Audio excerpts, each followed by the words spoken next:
Future Hacker. Life. Path. Future. Olá pessoal, bem-vindo de volta aqui ao Future Hacker. Temos aqui uma honra de receber o Marcos Oliveira. Ele é Country Manager do Palo Alto Networks, mais de 25 anos de experiência no mercado de TI, né? Sendo nos últimos 12 anos liderando empresas de cybersecurity, né? No Vale do Silício do Brasil. Né? Responsável pelo desenvolvimento e execução de estratégias de go-to-market, explorando tendências de mercado e novos fluxos de receita através de integração de vendas, marketing e aliança estratégica, como motor de crescimento. Né? Ele também tem a formação de conselheiro PBGC. E pelo papo que a gente teve aqui, eu acho que assim, né, que a gente falou acho que 1% de cybersecurity, 99% de gestão de pessoas, de comportamento, etc. Bem, um super prazer, Marcos, te receber aqui no Future Hacker. Muito prazer, André. Muito obrigado. Parabéns pelo trabalho. E vamos que vamos. Vamos lá, seja bem-vindo aí. Eu queria, Marcos, primeiro que você contasse um pouco da tua trajetória e como é que você, né, se encontrou nesse mercado da cybersecurity, na parte de tecnologia. Claro, obrigado. Bom, eu me formei há muito tempo atrás no Canadá, numa escola lá chamada Humber College, em sistemas de informação. Então isso foi muitos anos atrás, ainda o computador estava começando a sair, eu morava lá e pensei, bom, o que eu poderia fazer que pudesse ser algo interessante para o futuro. E foi em cima de sistemas de informação, onde tive uma visão do todo. Aí eu voltei para o Brasil, me inseri em algumas empresas e, graças a Deus, eu iniciei o trabalho numa multinacional. Foi a primeira multinacional que eu me inseri. Isso foi em 1997. Depois disso, essa empresa foi absorvida e eu fiquei em praticamente 5 empresas multinacionais. Uma canadense e as outras todas americanas. E foi aí que eu cuidei do mercado de TI e telecomunicações antes da privatização aqui no Brasil. E nos últimos 12 anos, eu liderei empresas do Vale do Silício na área de cybersecurity aqui no Brasil, que foi quando eu entrei nesse tema mais específico de segurança cibernética.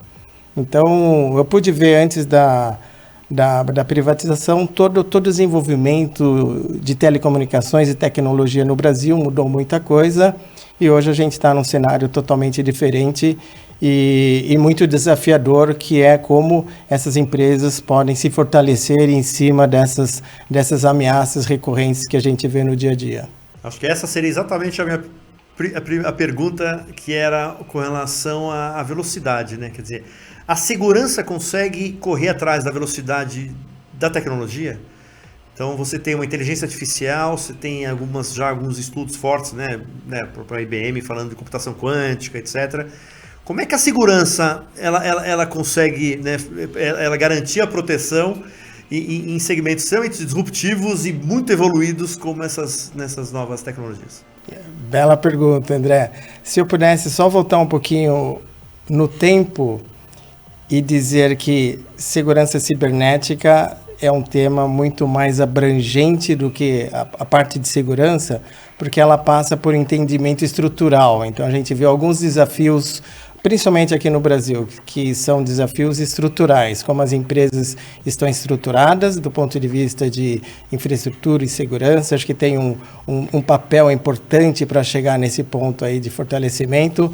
Nós temos um outro desafio enorme, André, que é a falta de recurso especializado. Nós temos uma falta de recurso muito grande no mercado com relação à especialização de segurança. Então nós temos esse como outro desafio, e nós temos depois os desafios, eu diria, tecnológicos, né?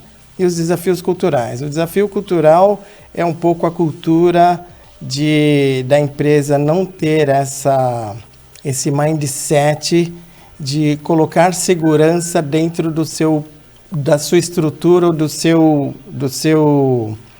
da sua estratégia de negócio.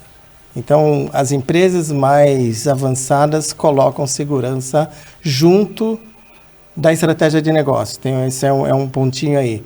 Do ponto de vista tecnológico, eu vejo que um dos principais desafios quando você não tem uma boa arquitetura, quando você tem falta de recurso, você começa a ter uma dificuldade que é esse monte de tecnologia não integrada faz com que você perca a visibilidade contextual. O que eu quero dizer, André? Se você for olhar a maioria dos ataques que ocorreram, que ocorrem aqui nas empresas brasileiras, você vai ver sempre um ponto em comum, que é o preparo e processos definidos para resposta a incidente. O que eu faço se acontecer alguma coisa? Por onde eu começo? E o que você vai ver é que na maioria desses ataques existe a anatomia do ataque. Você sabe muito bem o que ocorreu, né? Tem um ponto importante que é, você sabe depois o que aconteceu. Talvez a sua próxima pergunta, então como você consegue se prepara para o que não veio? Isso, que também é uma ótima pergunta, mas o ponto que eu gostaria de trazer aqui, como um dos principais desafios tecnológicos, além da falta de recurso, é a falta de visão, de visibilidade e de contextualização. Eu vou te dar um exemplo. Se você for ver, a maioria dos ataques, eles ocorreram num tempo, provavelmente o hacker já estava lá, ele já fez tudo o que ele gostaria de fazer, roubou os dados e fez tudo o que ele queria fazer, e num determinado momento ele decidiu criptografar e pedir o resgate. Quando ele apertou o botão e pediu o resgate, é porque ele já tinha feito tudo o que ele queria fazer. E se você for olhar nesse tempo, ele deixou várias pistas. Ele tentou quebrar senha, ele teve vários alertas durante esse período que ele ficou lá, que a empresa não teve a visibilidade, não teve condição de contextualizar que aquilo isolado tinha a ver com uma coisa maior. E esse é um dos desafios quando você tem várias tecnologias que não são muito bem integradas. Ou quando você não tem a inteligência artificial, ou quando você não tem o machine learning, ou quando você não tem uma arquitetura que minimamente tem os componentes necessários. Então tem a parte de tecnologia, tem a parte de processo e tem a parte de pessoas. Então é um tema um pouquinho mais abrangente aí. Eu vou complicar ainda mais esse tema. E o ataque, e o ataque lícito? O que eu chamo de ataque lícito? As nossas informações estão disponíveis, as redes sociais fazem do jeito que querem com ela, o Google, as Big Techs, e teoricamente lícito, porque teoricamente ninguém se dá conta que às vezes estão usando meus dados para criar empresas, para fazer outras coisas. Como é que fica isso? Essa segurança que ela não é mensurada, que é uma segurança quase que ela esteja, de novo, né, na regra da lei. Como é que faz isso? Esse é um tema desafiador pelo seguinte: esse mesmo André que usa o dispositivo pessoal, ele provavelmente está trabalhando na empresa com as mesmas características.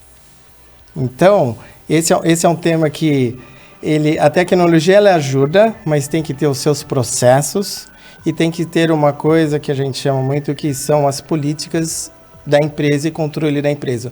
O que o André pode fazer quando ele estiver dentro da dependência corporativa? Mesmo utilizando o dispositivo pessoal dele, quais são os controles e regras que o André deveria ter para que a tecnologia faça o enforcement? O que eu quero dizer com isso? Você, quando entrar na empresa, você vai ter que começar a ter autenticação dupla, porque na empresa define isso. Dentro da empresa, você não pode acessar aquele aplicativo pessoal, você só pode acessar aquele aplicativo corporativo. Então, essas são formas de você mitigar esses riscos. Por outro lado, quando vem de uma forma pessoal, começa com essa pressão que vem do mercado, dessas grandes empresas, porque você, quando quis acessar aquele aplicativo sem custo, nas letras pequenininhas você já assinou falando, tá tudo, fica à vontade. E eles utilizam isso. Então, é um jogo de gato e rato aí. Perfeito. E vamos falar rapidamente ainda. Eu quero entrar em outro tema com você, mais de comportamento, mas eu quero fazer uma última questão ainda, né? Principalmente na parte de cybersecurity, que é a internet das coisas, né? Então a gente acha assim, que eu acho que o 5G, né, é uma grande potencializador, né, do internet das coisas aí no mundo inteiro. E como é que fica a segurança de dados nessa exponencialidade de dados que a gente vai ter com a internet das coisas no momento que está efetivamente sendo trabalhado? André, o futuro está batendo na porta. Ele está aí batendo na porta, né? O advento, eu vejo dois principais adventos aí que merecem uma atenção. O IoT vinculado ao 5G, porque é a explosão de sensores para todo lado. É a explosão, por um lado você vê os sensores sendo multiplicados. Por outro lado, você vê uma infraestrutura nova, que é a infraestrutura de 5G, que vai precisar ter vários controles adicionais para segurar essa avalanche de informação que o IoT vai trazer. Então esse é o primeiro ponto aí de conflito que merece um novo olhar, tá? Que é um prato cheio para os hackers do ponto de vista é um mar de oportunidades. Então você vê esse ponto aí. O outro ponto, eu já vou voltar aí, o outro ponto é a computação na nuvem, o tal, e aí vem um outro tema super importante, que é o tema de Cloud Security. Tem Cyber Security, tem Cloud Security, que é a segurança dos dispositivos que estão na nuvem. Só queria voltar um pouquinho, porque do mesmo jeito que vocês iniciaram a vida de vocês na pandemia, a pandemia foi também um ponto muito chave para o momento que a gente está hoje com a explosão dessas ameaças. O que aconteceu na pandemia? Todo mundo estava dentro do trabalho, de repente o elo de confiança foi quebrado entre as empresas. Você estava num ambiente controlado. Eu sei o que eu tenho aqui, tenho porta, tenho janela, tenho cadeado, tenho câmera, eu tenho tudo. Quando veio a pandemia, isso dissolveu. Foi todo mundo para casa com seu computador, sem essa característica. Então, isso foi um fato importante que trouxe esse aumento de ameaças, esse aumento de hackers e tudo. Então, isso foi um ponto-chave. E o mundo teve que se adaptar a esse mundo. Então, surgiram novas tecnologias para compensar essa nova configuração.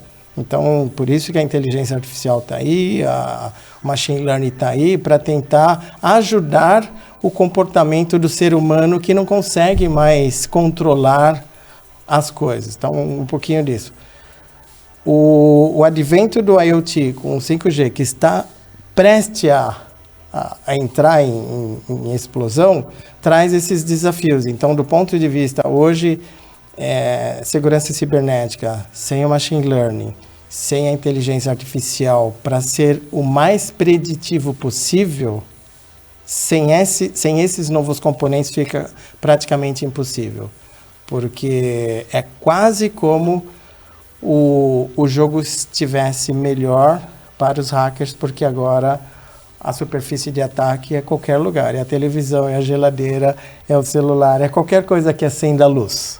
Acho que esse é o grande desafio. Do ponto de vista de nuvem, é uma outra transformação muito grande, porque o que você tinha dentro da sua casa, você transportou para um outro lugar. Está na nuvem. E uma coisa que acontece muito, André, é que as empresas, as pessoas acham que o fato de colocar na nuvem você está seguro. O fato de colocar na nuvem não quer dizer que você está mais seguro, porque a responsabilidade dos dados que estão na nuvem continua sendo seu. A governança continua sendo sua, o compliance continua.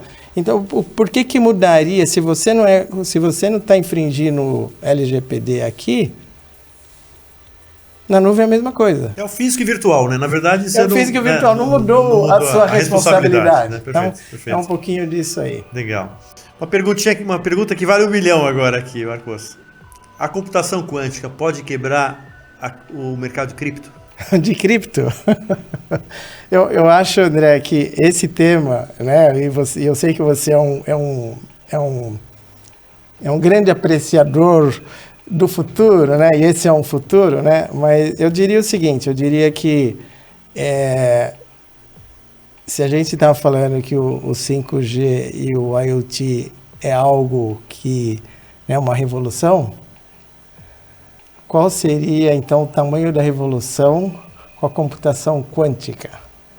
Né? É algo que ainda a gente não consegue prever, né? Do ponto de vista de consequência, positivas e negativas. Uma delas, você deve saber, o avanço está tão grande que um dos computadores do Google conseguiu, em 200 segundos, resolver um tema que demoraria 10 mil anos. A própria IBM está falando que em 2025 vai vir com o primeiro computador quântico pessoal. Então, dá a impressão de que a revolução do IoT e o 5G é uma revolução, e o quântico e o pós-quântico é algo que a gente não consegue ainda prever. Voltando ao quântico, eu acho que o desafio realmente está em tecnologias pós-quântico. Né? Qual é a tecnologia de segurança que virá? Porque é uma mudança muito grande, não é mais bit, né? É qubit, é uma coisa que você já não mede. Então, Então, acho que vão vir outras tecnologias. Do ponto de vista de... todo mundo fala da quebra de senha, né? Da quebra de criptografia. Talvez isso seja só um homework. Né? Será que você consegue? Claro que vai conseguir. Né? Mas aí existe uma pressão com relação ao mercado de cripto ou com relação a qualquer outro mercado. Né? Qual é a pressão? Como que vai haver esse ajuste de proteção perante algo novo? E isso também traz novos temas, como os temas de regulamentação, os temas de como essa tecnologia será democratizada também, porque por enquanto está sendo algo muito restrito, né? Muito restrito. Esse é que é um ponto, na verdade, assim, por onde que eu entro? É assim, a gente já teve aqui pessoal do governo, né, que estão, né, do real digital, né, você tem na China investindo ali no yuan, né? Sim. No digital. Então, quando você vê países, né, assim, investindo, fazendo um financiamento em cima de uma criptografia, né, do Bitcoin, whatever, e você tem uma tecnologia como essa, que não é lá, não estou falando de futuro, estou falando já de presente, né, e a discussão é exatamente essa, se essas discussões, esses dilemas estão sendo tratados e discutidos à exaustão, porque o risco de você quebrar, quer dizer, se você quebrar o mercado, o de cripto você já quebrou antes, né? O outro mercado. Então, quer dizer, e aí para todo mundo que eu faço essa pergunta, normalmente me responde assim, não, mas a gente vai ter a vacina quântica. Só que a vacina, ela vem quando? Depois do estrago. Ela não prevê, né? Ela não tem uma, né, de prevenção, né? Normalmente ela vem depois que aconteceu. Então, assim, se essa é uma discussão, se está tendo a discussão, não sei, aí como você é um super especialista, quer dizer, eu falo com muitas pessoas aqui de cientistas, pesquisadores, mas aí você exatamente o teu core, se existe, é um risco, né? É um risco iminente, né, ou não? O risco, ele está em todo lugar, todo dia. Eu acho que, pegando esse seu gancho, é um risco? É um risco. Mas pego, por exemplo, o gancho dessa entrevista que o Sam Altman fez no Congresso americano sobre inteligência artificial. E ele mesmo falou, tem risco? Claro. A gente consegue mitigar o risco? Não dá para... Não conseguimos prever algo que ainda não aconteceu ou a dimensão disso. Acho que a gente está no mesmo dilema, no mesmo cenário. Eu acho que aí volta... Talvez o tema principal dessa discussão é com relação à ética, como o mundo vai controlar a ética e os seus vieses para essas novas tecnologias, essas grandes novas descobertas. Eu acho que está tendo muita discussão em relação a isso. A própria inteligência artificial, quem vai controlar a ética dessas novas, e acho que passa também aí a própria computação quântica tem que passar por um grande regulador. Acho que o mundo vai ter que se encontrar de uma forma diferente, até utilizando um pouquinho o modelo que nós tivemos com a pandemia. Não tinha vacina, o mundo teve que, de alguma forma, se colaborar, teve que haver uma colaboração inédita, a vacina teve que acontecer numa rapidez nunca visto. Então, acho que esse modelo pode ser utilizado para ajudar na mitigação dessas novas tecnologias que estão vindo rapidamente e precisa o mundo precisa se aproximar para discutir esses temas. Não, perfeito. A gente até está tentando promover um evento agora de educação de escolas. A gente, o Future Hacker, junto com uma startup que chama School Advisor, e a gente está tentando fazer um sobre exatamente esse viés que você falou da parte ética. Quer dizer, assim, como é que a tecnologia... Qual será o novo modelo ético? Exatamente. O objetivo desse projeto é exatamente te dar um pontapé inicial de um possível estatuto com signatários, escolas signatárias, de uma conduta ética e tecnologia nas escolas. Que eu estou falando o quê? As tecnologias imersivas na sala de aula. Pode ou não pode? Realidade aumentada para uma experiência positivo, super positivo, mas o quanto é conhecido, o quanto que as pessoas conhecem, né? O que a inteligência artificial, o chat, GPT, pode ser usado ou não pode ser usado, quer dizer, sabendo que existe, quer dizer, ou seja, já está aí, quer dizer, como é que teoricamente a gente pode pensar a partir dele de criar esses códigos? Então assim, a gente está tentando até ver se a gente consegue promover esse primeiro semestre um papo exatamente sobre isso, e porque eu acho que é muito ponto que você falou, uma coisa assim, ético. De como é que a gente cria um pouco essas regras. É óbvio que assim, vai ter os subversivos que vão fazer do jeito, e isso vai ter, isso como tem no mundo inteiro, né? Vai ter ali os que estão no submundo ali, na Deep Web, mas do ponto de vista, né, da civilização, assim, mais, né? De impacto positivo? De impacto, exatamente. Eu acho que tem que ter exatamente essas discussões. E eu não sei, esse é um pouco até o propósito do Future Hacker, não sei o quanto que está sendo discutido. Assim, temas assim, às vezes a gente vai no buzzword, né? Só a inteligência artificial, só acho legal pelo hype da tecnologia, mas esse outro lado são pouco discutido, é pouco debatido, pouco colocar mais gente na sociedade para falar sobre esse tema. Esse é muito o nosso propósito. Merece, entendeu? Mais pesquisa aí, André. Olha que você já está criando os próximos temas. Exatamente. Mas vamos lá, agora eu quero dar uma virada de cavalo de pau aqui, de sair um pouco da tecnologia, e eu vou para o humano agora, para o comportamento humano, né? Você fez um trabalho... Eu sou um pisciano. Legal. A minha esposa fala que eu só sonho. Então, assim, você é um conselheiro, né, formado ali pelo IBGC, está fazendo agora um projeto da Sampo também, né, também na parte de conselho, e eu queria que você falasse dois aspectos, né, nessa parte dessa... O que você acha que é a visão desse novo conselho, né? Qual você acha que são os pontos que a gente traz para oxigenar cada vez mais esse conselho? E também não deixar de falar também na parte de diversidade, né? Assim, né? Como é que você vê a diversidade, isso espalhando nos conselhos aí mundo afora? André, eu acho que a quebra de modelo está sendo, eu não diria nem diário, parece que é cada momento, né? Então são quebras de modelo que o mundo está passando. E esse ponto aí de liderança também é uma que eu acho que o nosso modelo precisa ser modernizado, vamos dizer assim, ou trazer um olhar muito mais inclusivo, né? Então, hoje a gente vê várias empresas, você tocou no assunto aí do capitalismo consciente, você vê várias empresas que aquelas que são mais diversas, elas têm mais sucesso, elas conseguiram demonstrar o valor financeiro de uma forma mais consciente. E essas que fazem isso, né? Eu trabalho numa empresa hoje, a Palo Alto Networks é uma empresa diversa e inclusiva.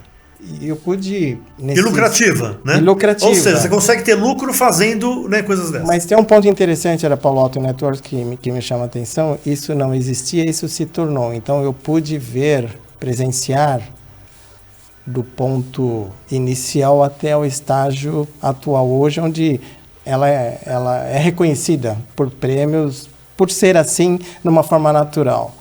E aí tem um ponto interessante, pega o seu gancho da liderança, seja em conselho, mas a liderança executiva, que nesse caso aí é a participação ativa da liderança. Começa com a liderança. Se a liderança ela é inclusiva, ela é diversa, tudo se torna natural. A cultura se torna natural, a cultura é inclusiva. O olhar é totalmente complementar. E aí essa coisa da diversidade com a inclusão vem também com o olhar humano, vem também com a singularidade, vem também com o fato de que todo mundo tem um valor e que seu histórico é importante, a sua bagagem é importante, não é mais ou menos importante, a sua história, ela tem valor. E a hora que você olha esse elo pelo humano, tudo muda. Então, mas tem que começar com a liderança, caso contrário, fica difícil. E eu acho que isso também tem o ponto da liderança, tem o ponto da cultura e tem o ponto do preparo dessas empresas de ter a mente aberta para a diversidade, não só de gênero, não só de raça, mas a diversidade de pensamento. Esse tema do ESG se tornar algo simplesmente natural. Deveria ter sido, não deveria ser assim sempre. Por que não? Não precisa ser mais caro para ser assim. E tem outro ponto aí da liderança, que é realmente o cuidado com o ser humano, o cuidado com as pessoas, o cuidado com a saúde mental, o cuidado com a saúde emocional. Eu acho que essa parte da liderança, esses temas, esta forma de pensamento. E quando a gente fala de forma de pensamento, a gente estava discutindo um pouquinho antes, essa mudança silenciosa que está ocorrendo no mundo, com a inserção dessa nova geração no mundo de trabalho que tem uma outra exigência. Eles pensam diferente, eles querem outras coisas. E essas coisas não têm a ver só com a razão. André, não é só mais a razão que vai fazer com que essa nova geração tenha uma paixão de te representar. Ela tem que sentir que o propósito é genuíno, e esse propósito genuíno não é só em cima da razão, é em cima da emoção também. Então, a gente está passando por transformações enormes, e eu acredito que aquelas empresas que estão mais avançadas, elas usam a diversidade, elas usam um conselho mais coletivo, mais integral em relação ao olhar do mundo. Porque não é só o capitalismo por capitalismo. Essa nova geração não aceita mais esse modelo. A gente vive nesse gap, né? Até brinco e falo assim, cara, que o ESG vai ser maravilhoso no dia que não usarem mais a sigla, né? Que estiver incorporado, né? Acho que é esse o objetivo, né? Nasce para que nem inovação, né? É uma área de inovação. Quer dizer, o ideal é que a empresa não tenha uma área de inovação, é que a inovação esteja permeada pela empresa inteira, né? Você já deve ter ouvido falar teve todas essas quebras de tecnologia e veio inovação, veio o iPhone, veio isso, veio aquilo. E agora eles estão falando que é o ambient computing, né? A computação ambiental, que você não enxerga. Está no ar, está no Alexa, você não, é um pouco disso, né? O ESG deveria ser isso, está no ar, natural, não deveria... Ser datado, né? Perfeito. Mas como não existe, né? Melhor crie, né? E aí ele vai fazer um trabalho de erradicação, né? Mas eu acredito que essa é outra revolução que o mundo tem que passar, essa da liderança, com novos modelos. O modelo do passado não comporta mais essa pressão por mudança, né? O próprio capitalismo consciente, 30 anos, é novo em relação ao modelo antigo, que merece ser olhado. Ele é muito mais abrangente, é muito mais equilibrado, com a centralidade no ser humano. Não deveria ter sido diferente, mas é um desafio. Mas eu acredito que tem um lado positivo aí. Marcos, então, quer dizer, você agora está né, aberto para conselhos, né? Então, assim, como é que você enxerga? Você que fez um curso lá no IBGC, que é uma das maiores, né, referências aqui de formação de conselheiro do Brasil, mas assim, como é que você enxerga os conselhos hoje das empresas? Assim? Eles são ainda muito datados, a gente inclusive, né, também estamos criando um projeto Future Hack, é um Board as a Service, né, assim, para empresas médias, né, que é exatamente com uma visão não óbvia sobre o setor, né, então pegar exatamente setores diferentes, usando nossos Future Hackers, né, que são as pessoas aí que fazem entrevista, para que possa fazer conselhos para a empresa. Mas como é que você vê os conselhos hoje em dia? Então vamos lá, fora o IBGC, eu fiz outros cursos, queria mencionar, e são diferentes, são modelos diferentes, mas tudo com o mesmo objetivo de melhorar e fortalecer as empresas brasileiras. Então, desde o Celente, que eu faço parte do comitê de marketing do Celente, que é também uma escola que prepara conselheiros, até a GoNew, que é muito focada nas startups, empresas digitais, aí tem o IBGC, tem a Sampo, e você vê o desafio que são, nas empresas menores, os líderes chegaram lá sem muita bagagem e precisa desse novo olhar, porque o mundo está pedindo que ele tenha um novo olhar. Então aí é onde o conselho entra para dar mostrar esse complemento. Olha, o mundo está mudando, é a transformação digital, é o ESG, é isso e aquilo, porque ele não tem tempo ele só tem tempo de gerir e não de olhar para o longo prazo. A gente vê, no caso pro próprio das empresas tradicionais, tem as empresas as grandes, tem as tradicionais, e o que eu vejo hoje ainda são os conselhos que são os conselhos sem diversidade, que são os conselhos que a liderança tem o mesmo pensamento. Eu acho que esse é o grande desafio. Como que essas empresas abrem a sua mente para inserir novos pensamentos, inserir novos pontos de vista. Então, eu diria que esse é um greenfield enorme. A maioria, são poucas empresas que já iniciaram esse processo, mas elas são mínimas. Então, aquelas que aceitam um novo olhar, aceitam uma nova visão, elas se fortalecem. Foi exatamente o ponto que você falou, né? Que eu tenho que trabalhar a primeira liderança, né? Porque o bottom-up exatamente para no meio do caminho, né? Tem que conscientizar lá em cima, né? São os vieses, é a discriminação, é a falta, quando vem da liderança, fica natural, porque a liderança está sendo exemplo daquilo. Nós estamos indo para esse lado desta forma. Vem junto, vamos construir juntos. Perfeito. E vou te fazer uma pergunta, Marcos. Eu fiz até um curso de ESG há pouco tempo, né? Falando assim que era tipo, como é que eu consigo gerar valor para todos os stakeholders, né? De uma cadeia. É possível gerar valor para todos os stakeholders ou sempre a palavra final é do shareholder?